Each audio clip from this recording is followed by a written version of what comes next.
There was very little time for fear. It was more just like the hose was open and it was blasting in our face the entire time.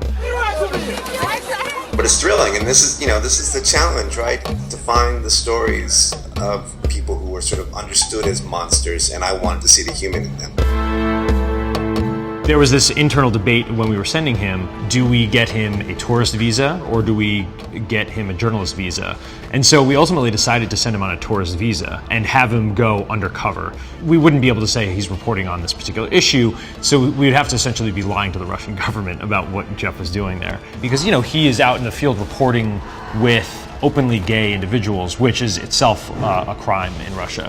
To be seen with such people, to be talking to them, especially with a reporter's notebook in hand, it's this huge red flag. And we knew that he was putting himself at a certain degree of risk. The real turning point of this story for me was in sort of making me realize I was also interested in the sort of the courage that people show in everyday life. And the courage was the only option if they were to survive. The journalist can sort of say, well, I'm doing this for the story. But after you've been with these people with this courage, you sort of want to, I became like one of those guys in the bunker who's saying, let's hide. You need a good enemy. You don't want to punch down, channeling all the anger in your life toward this, right? But not using it to write a story that is like a baseball bat, but a story that does have some empathy to transform that. And that's when you know that you are right on the edge of how things are made.